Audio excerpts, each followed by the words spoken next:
So what's happening right now in Syria is insane, and it really hasn't been getting that much media coverage. I was there earlier this year, and at the time, the war was in a complete standstill. There were some rebel-controlled areas, but the general consensus was the Syrian government controlled the country.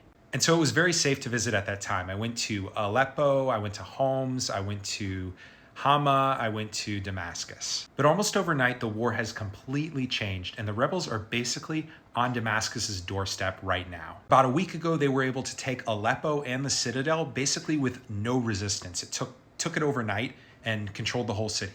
They moved on to Hama, they moved on to Homs, and now they're coming on Damascus. It's very possible the Syrian government falls in the next couple weeks. Bashar al-Assad flees the country or is captured by the rebels. This comes in the greater context of the Middle East. We know Hezbollah recently agreed to a ceasefire. During the civil war, Hezbollah was a major supporter of the Assad regime, and that's what helped them really win that war or essentially get to the position where they were a couple of weeks ago. But if you remember a few months ago, there was the pager incident, the exploding pagers for the Hezbollah militants, many airstrikes against their leader. Essentially, the killing of all of their top leadership has really left Hezbollah reeling, and that's what made them agree to that ceasefire agreement. So with them out of the picture, this creates the perfect opportunity for the rebels. One of their biggest paramilitary backers of the Syrian government is now out of the picture, and this is their once opportunity to take over.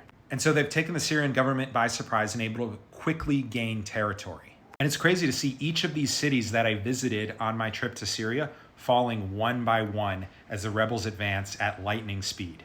And I think it's going to be really interesting what happens next, but a very scary time for the Middle East. Because while Assad is a war criminal, you do not know what he is going to be replaced by with these rebels. And that's the very scary thing.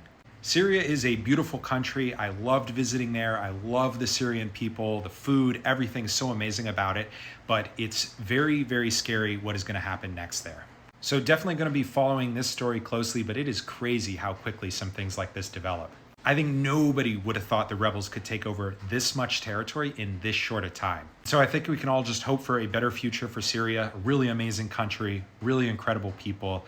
Unfortunately, very dire circumstances.